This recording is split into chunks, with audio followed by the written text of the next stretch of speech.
Hey, good morning, everyone, and welcome to Morning Tea with me, Tracy V. Allen, host of Morning Tea, the show that hopes to motivate, inspire, and educate you first thing in the morning so that you can level up your life, your job, or your business. So, this morning I have with me Keiwana Eaton. Yeah. I know her as Kay. So she is here to talk to us about a myriad of different things because she has had some experiences in life and she's going to share those experiences with us.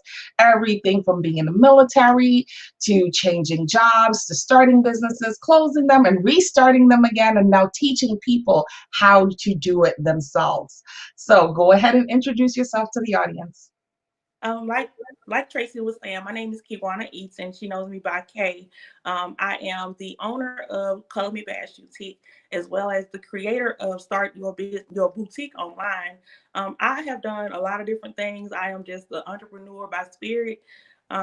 Sometimes I think I go. I'm such a forward thinker that I stay in my head a lot, and sometimes I think I need to just calm down. But for the most part, I am up and go and thinking of having so many different ideas that I just have a true born natural entrepreneur spirit. Yeah, I think that's a curse and a blessing at the same Yeah. time with people who are creative. Like your mind is going 20 miles an hour and you can come up with an idea a minute. Like I tell people, I have literally have a book of ideas, you Yeah. know, things that pop into my head, but then I have to learn how to prioritize because if I try all these different things, I would never get anywhere. So, Exactly. yeah. Exactly. So I know that you are a vet. You were in the U.S. Navy. So tell us about that stint and how you got from being a Navy. What do they call them? Sailor. Yeah, a Navy sailor. To, now I'm thinking about my son in the Marines. Okay, so a Navy sailor to now being an entrepreneur. How did that journey progress? Okay, so I was in the Navy for 9 years. My job was logistics specialist, which was everything about the supply chain management, inventory, logistics, purchasing, things like that. I got to a point where the Navy just was feeling again like a jail, and I was just feeling trapped. And I started having all of these business dreams, and I was trying to start the business while I was in active duty, but it was too restrictive and confining. So I couldn't move around the way that I wanted to move around. Mhm. So towards the end of my contract, after serving 9 years, I I said, okay, this is it. I keep having too many dreams about business. The Navy is no longer serving the purpose that I intended. I had already gotten what I wanted to get out of it, which was the education and traveling. So by the time that it started frustrating me. If you ever have been in a place where you want to grow, but then the environment that you're in is not conducive to you growing, then it starts to frustrate your spirit. So that's what started happening with me, and I started getting angry and all of that stuff. And so I was like, okay, it's time, and I'm going to take a leap of faith and start my own business. And so I dropped an early out shit, which is requesting to allow me to further my passion, my dreams, so that I can close the door on the Navy, and it Mhm. was approved. So I got out, and in less than 3 months, I started my first business, which was Beautiful Souls. It was a shoe company, which is what I had a dream about, and Mhm. so that's how I transitioned. I just took a leap of faith and got out, and I got a job, like a bridge job, to carry me over until I could literally get my business up and running. But as soon as I got my business up and running, I left that place because I got what I needed from them. I'm sorry, I don't want to sound like opportunities, but I think Mhm. as an entrepreneur, we're supposed to get, well, to me, you're supposed to get a job and learn what you need to learn from it, and then go on, unless it's superior benefits or something. But that's how I transition. Okay. Um, so why shoes? I just love shoes. Even if I can't wear a high heel shoe, I love to look at shoes. I love Really? to see people in shoes, that Mhm. nice shoes, not just any old shoe. I mean, like colorful statement shoes, exotic type of shoes. I just love shoes. And so, and I have a whole collection of shoes, but I don't wear them, but I just like them. I haven't been I haven't been buying them for myself recently, But in my younger days, I used to just always have a nice pair of high heel shoes. And Mhm. I like also about when women put on a nice pair of shoes, their confidence is uplifted, Yes. their whole attitude changes. And so I just like, I'm just gonna sell some shoes. I'm gonna make sure I pick out the baddest type of shoes, the most colorful type of shoes, the most edgiest type of shoes Mhm. that they don't carry in the stores. And so I just love shoes. And I agree with that. I think that shoes, hair, and makeup can Yeah. take an outfit to the next level. You Mm-hmm. could put on some jeans and some flip-flops, and you look like you're about to go to the beach. And you change out those flip-flops for some nice high heel shoes, and you're ready to go to the club. Yeah. So shoes, and it can just make you look taller, more. And like you said, when I put on heels, I feel like I can take on the world. I'm like, yes, I'm Yes. all, yeah, like it just boosts your confidence. So I have an obsession with shoes too. I don't really like wearing them, but like you, I like watching them. So Yes. at one I point in can time, even I had a dance. whole closet full of about 50 pairs of shoes that I really wasn't wearing any of them. I literally had to throw them out because they Yeah. ended up dry rotting. But Oh, I just love watching shoes, and I like, if you have to get some confidence, putting on that pair of high heel shoes does indeed boost your confidence. yes. And so you started that shoe business, but initially it was not an e-commerce business. So Right. tell me how you grew that business. Oh, I'm surprised you remembered that. Of course, I That's old. remember. Wait, I'm surprised you remembered that. I'm sorry. Let me fix my camera. I Mhm, kicked it. Um, so I initially started. We had shoe parties. It was a party concept where I would purchase all of the shoes wholesale, and then we would rent out venues or restaurants or any kind of venue and just have a DJ, some music, finger food, wine, and we would just have all of the shoes lined up around the room on mhm, shoe risers, and the ladies come in and they would just enjoy themselves. We would dance, have music, wine, finger food, wings, crackers, and stuff like that. It was mhm, fun. And I remember this one specific event where we went to a small town in Alabama. It's called Jacksonville, Alabama, and mhm, the lady that hosted the party, we would allow people to host the parties just like a Tupperware party. mhm, And the lady, she had all her girlfriends from her biker club to join, and we had it at a restaurant. We were mhm, trying to pack up, but everybody in the restaurant was coming, still buying shoes as we were trying to leave. We couldn't even leave because there was so many customers in the restaurant that they wanted to buy shoes. And I remember they created like a catwalk, and them ladies was just styling and profiling, walking down the runway in them shoes. So mhm. that's just the joy that I get from watching people really uplift themselves. So yeah, Yeah. I can't believe you remember that. Yeah, I do. I do because I thought it was such a unique concept. I thought it took like the merging of the MLM companies and you Hmm. just turned it into your own thing. And I Yeah, thought that was like just so unique. I've never heard of that for shoes. So I yeah. thought it was a very unique concept. So after you closed that shoe company, what did you move on to do? Before I closed it, I had so many people were coming to me asking me career related and business related questions Mhm, that I started career coaching, which is where the name K came from. mhm, It was K Nordy Career Strategist. mhm, So so I started that before I closed the um, shoe company, and I mhm. started volunteering at my local Goodwill Career Center, and I ended up getting a corporate partnership agreement. So when I closed Beautiful Souls, I continued on to do career coaching with the contract for 4 years. Mhm. And then you did the contract for 4 years, and then how did you transition? Um, Because I I know at one point in time you were doing life coaching, correct? Yeah, I was. So in my area where at the local career center, the way that the contract came to an end was because people just weren't in this area. The mentality is different, so it was hard to get them to really just grasp the value and the opportunity that was before them to be Mhm, able to go to the next level. So even the career center, people just wasn't coming inside of the career center. It's like it just dropped it, and I don't know why. Still to this day, I only attribute it to the mindset of the people. It's mhm. because we were a bit ahead of what they were ready for. They weren't ready for what we were offering, and Okay. so I transitioned to being online and started doing life coaching via Zoom and Skype and stuff like that, because I still was here in this area. I had bought a house and I didn't want to move. So I still needed to, I just found another way to do it, which was online. And I started doing life coaching. And I would still use the career center if they would call me and contact me for somebody that had walked in. I also started doing it at the Red Cross. So they allowed me to have office space there. Okay. That's how I ended up transitioning from that. Okay. And then I know that online you just announced that you quit your job on Friday.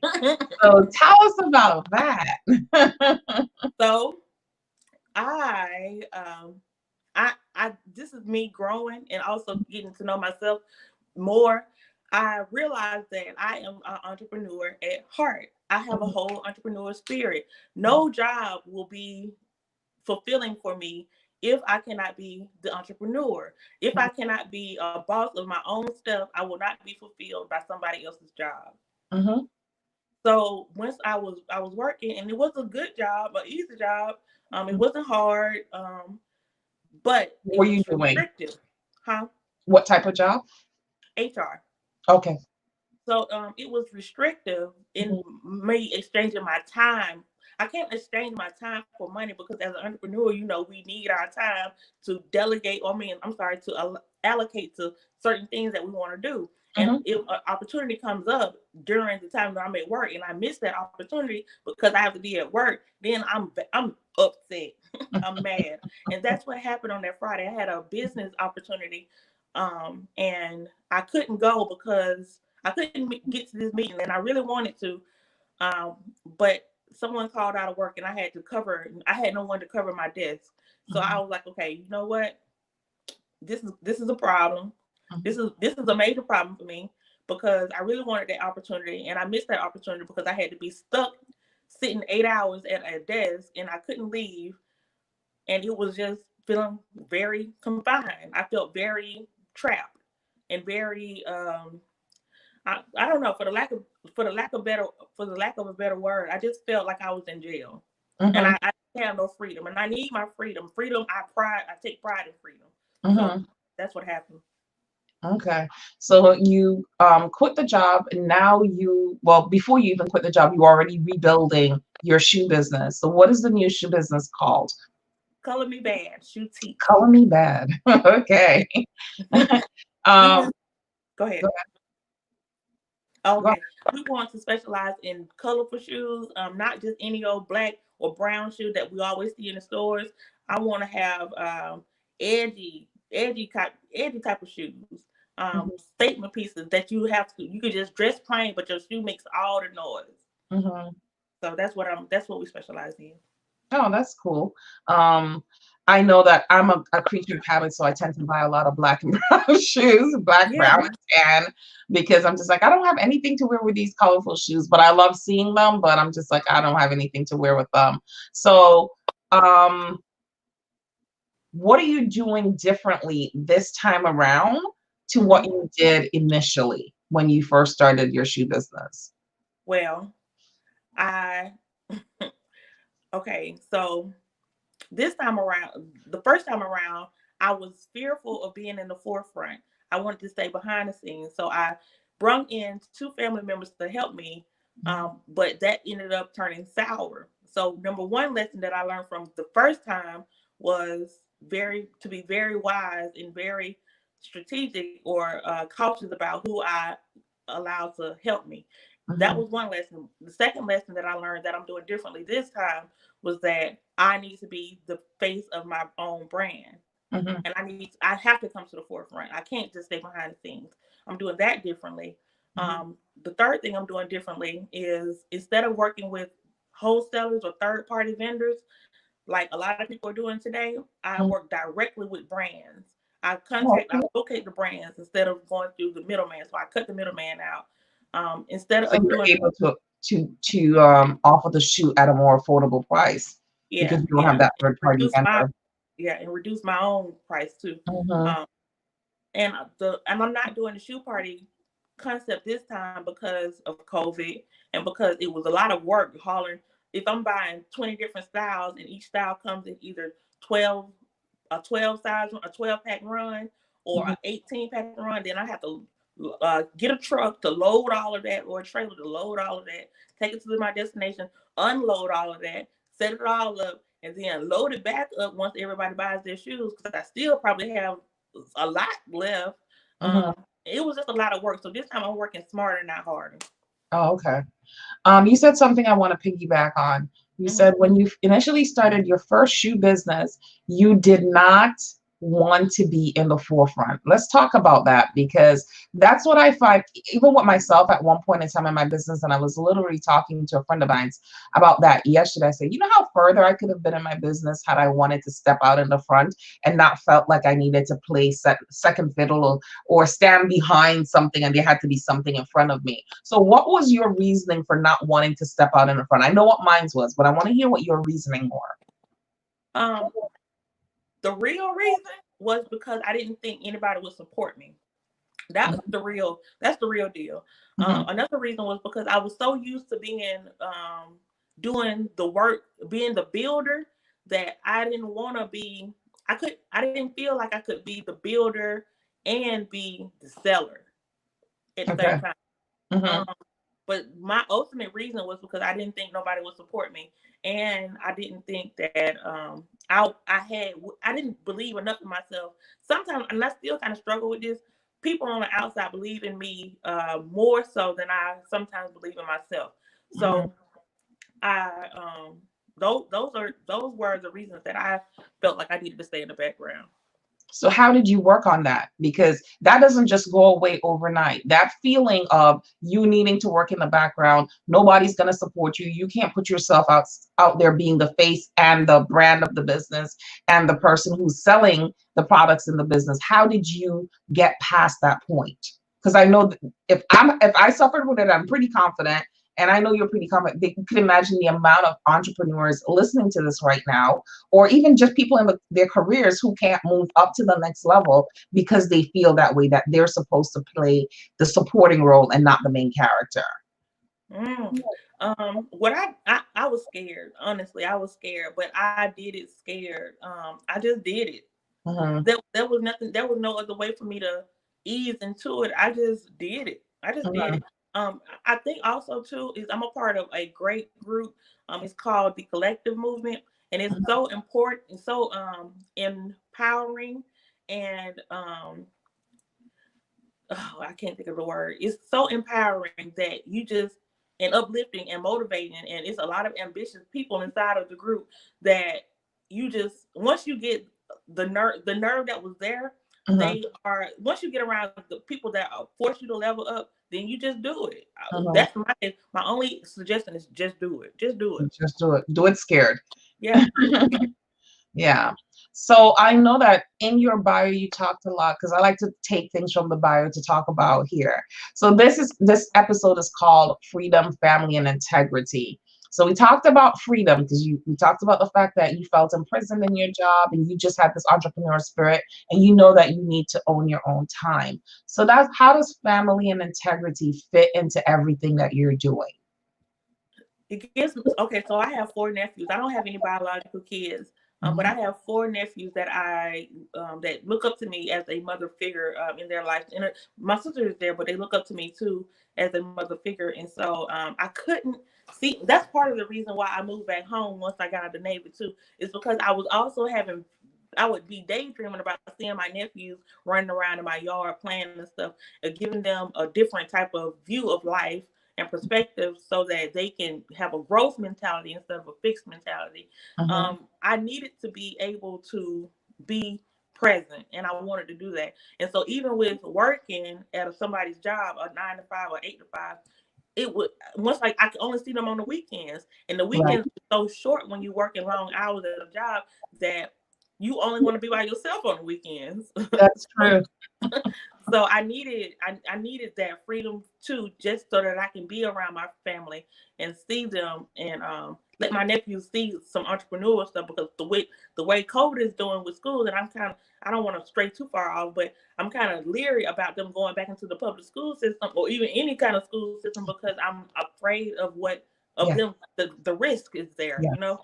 So if we get a chance to where they need to be homeschooled, I need to be able to have that freedom to rework my schedule so that I can help them or help my sister with them so that they can still learn. But I have to, family is very important to me. I moved back to Opelika, Alabama, to country town, USA, from big city Dallas, so that I can be around my family. So that was another reason why I had to fire my boss. Did I answer everything you asked me? Yeah, basically. But how does integrity Okay. play into your business and your family and everything that you're doing currently? Because I know integrity is a big thing for you. Yeah. Well, I never thought about it. I just try to do everything the right way, whether someone's looking or not looking. Mhm. Um, I'm a stand-up person, so I need to. I really don't know how to answer that question. To be honest with you, Well, I that's mean, a good question. so integrity usually means that you are, like you just said, doing everything in a fashion that represents you as a person. You don't Hmm. want to give to anybody anything that you wouldn't want for yourself. So if you're operating in integrity, I would think that you're operating your business on a level where you're providing the best service possible and you're addressing any issues that may arise head on, whether it's in your family or your life or your business. Am Thank I you. correct? Yeah, Huh? thank you for breaking it down because it's Yeah. one thing. I have a perfect example since you said, especially the latter part of what you just said about not servicing people in a way that I wouldn't want to be serviced. I purchased two style of shoes from the same style, different colors, from two different suppliers or two different brands, Mhm. and the quality of one shoe was superb. The quality of the other shoe was subpar, like it was horrible. Mhm. And so I had already let people see the shoes online, but I refused to add that shoe to my website. I refused to even try to sell that shoe to anybody because it was such poor quality. And I still have it. I had it up here yesterday. I did a training yesterday with a group about quality when you are running a boutique. And Mhm. so it to me, I need the quality to be there, not only for pricing. Pricing is not even in the equation when it comes to if it's not quality, I don't even care about the potential of the money that I could make. I'm sending it back to where it came from Right. because it's poor. It's poor Right. quality, or it's less than the standard that I have set. So I'm Mhm. glad you broke that down like that because that made me think about exactly how that works. So I Yeah. appreciate that. Yeah. So because if you sell that shoe knowing that it's poor quality to your customers, then you're going to get a lot of complaints. So what you sometimes you have to cut your losses and move Yeah, forward versus selling yeah, something for money that is not up to the, like you said, you set a standard for your business, you know what type of quality you want to offer to your customers, and anything less than that just won't jive. yes, exactly, Yeah. exactly. It can't work. So It cannot work. right, exactly. Um, So I know that you also have a program currently where you're teaching other people how to start their online boutiques. You're teaching them the techniques that you have learned along the way so that they can make less errors and as well operate in integrity when providing services to their clientele. Tell us about that program. Yes, so Start Your Boutique Online is a 6 lesson or 6 series program. I take my students from idea to sales. We talk Mhm, about everything about what business really is about, which is solving problems. We talk about that. We're talking about customers, their ideal customer. I we go over a client avatar, a customer avatar. mhm, We do business plans together so that once they get a chance to even apply for business loans or something, then they will have a plan. We go over oh my god, we go over from the we go deep down into the nitty gritty. We go from the rooter to the tutor, from the start to the from the start to the I mean I'm sorry, from the start to the end. I have a vendors list on the inside of the program, so I don't sell. A lot of people are selling vendors lists right now, and I've seen it. Maybe you've seen the ads too, but mhm. I don't sell the vendors list outside of the course because I want to keep the vendor list keep the value of it inside of the course because I have verified each vendor or verified each supplier, and I don't want them to go out and they don't need to give away what they had to pay for, basically. Right. Um, Yeah. yeah. So we also talk about different selling avenues. We go over pricing and quality. Just like I was just talking about my experience. Mhm, I give them everything that worked for me, mhm, everything that's working for me too. Even if they want to sell the same type of products that I sell, not the same style, but the same product, mhm, then I give them my brands, everything. We talk about trade shows, going to find other suppliers. mhm. We talk about everything. Okay. Oh, awesome. So this is like a master course on how to run an online boutique, Yeah. basically. Yep. Okay, It's not. great. It's for startup people, but it's not on a startup on a beginners like just a little bit of information. It's not that. It's a massive value. Everything they would need to know to be successful, different selling avenues and everything. Because like once you start in business and you have a website, you have to build traffic up too. Because Right. they just because you build it doesn't mean that they're gonna come. So I give them alternative selling avenues so they can still make find different ways to make money while no one is coming to their website. Okay. And that website is currently for her program is on the screen right now. It's startyourbusinessboutiqueonline.com. Startyourbusinessboutiqueonline.com. So if you're thinking about starting a business, a boutique online boutique, I know that it is advantageous to find the right wholesale vendors, to find quality to give to your customers, because that's the thing that a lot of people complain about, that they're Mhm. not getting the quality from a lot of these online pop-up boutiques. So if you are interested in it, you want to do it right and actually be able to make a living from it, then you need to go sign up for Kay's program, Start Your Business, Your Boutique Online.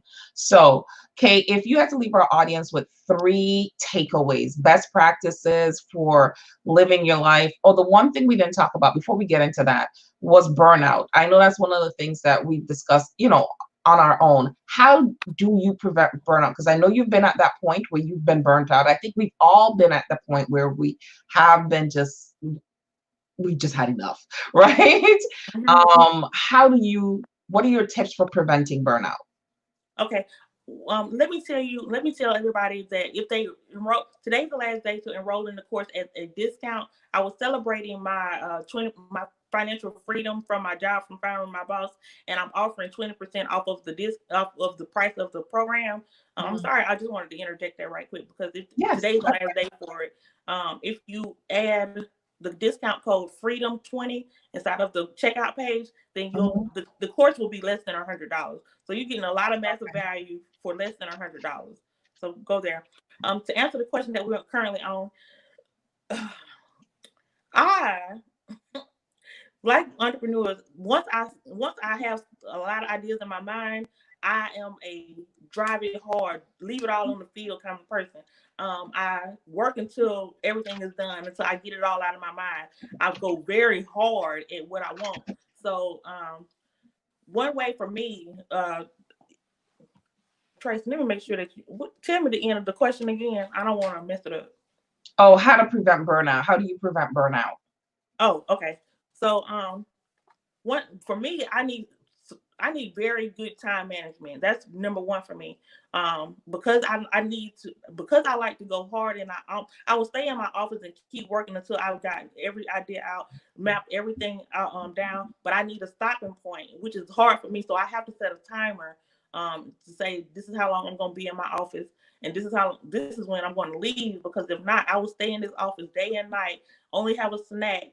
I have a refrigerator in my office, and I'll just get some water out of there, and I will stay in here all day and night. And my husband is always like, "You always on that computer, and you always on that phone." So I will leave my office with my laptop, leave my laptop in my office, get Mhm. my phone or my iPad, go to the next room or the living room, and still be working. Yeah. So that's one. That's one, time management. Two, which is what I'm doing differently this time, is I'm delegating. I will go to Fiverr and find somebody to build my website. The first time I built my own website, I went Okay. there to get someone to write my copy for me. First time I had to think of all the words. Um, I will get someone to make my logo. First time I tried to make my own logo in Canva. So it's I do this time. I'm delegating. I'm delegating the things that I can pay somebody to do. I'm paying them to do it, and I don't care about coming out the money as long as it's good quality. So that's two. Three, finding balance. I have to find balance. So that for me, that includes getting out of the house, going walking, go sit out by the lake if I need to. Um, Learning to say no to different people that's like family or friends or something. If I can't get there, sometimes I need to say no so that I can have my me time. Just finding balance for me. Okay. I think that kind of wraps it up, because I was going to ask you 3 takeaways that you want to leave the audience with, but your 3 burnout takeaways actually just kind of encompass everything that we talked about here today. You know, family, freedom, and integrity all in one. You know, you have to take care of yourself first before you can take care of anybody else. And getting burnt out, you know, like, when I first started my entrepreneurship journey, not really started, but really started online, there was this hashtag that was going around that was very popular. It was hashtag Team No Sleep. That's nonsense, y'all. That is such nonsense, because Team No Sleep means that you're going to end up in the hospital and you're going to have no money because you're going to always be sick. You have to rest. You have to take care of yourself. You have to be able to balance your entrepreneurship journey, your family, and your business. So thank you so much for being here this morning. I really appreciate it. You dropped a lot of nuggets. Again, everyone, if you are thinking about starting an online boutique, or you have one that's just not doing the numbers that you want it to do, maybe you don't have the right vendors, maybe your stuff is too highly priced, you're not getting the right supplies, you feel burnt out, like Kay said, maybe you have to have a stockpile. Your living room just looks like a warehouse because you don't know how to do the whole drop shipping concept properly. Then I would suggest that you go ahead and sign up for her online class. It's startyourbusinessboutiqueonline.com, startyourbusinessboutiqueonline.com. And if you sign up today, you use the discount code FREEDOM20, you will get the course for under $100, you said? Yes. For under $100, but that ends today. So if it's something that you're thinking about, go ahead and do that today. Kay, thank you so much for being my guest. I really appreciated our chat this morning. And for everyone else watching, please make sure to like, share, and subscribe, and comment below if you have any comments. And I will see you again tomorrow. Have a great day, everyone. Thank you, Tracy. You're welcome.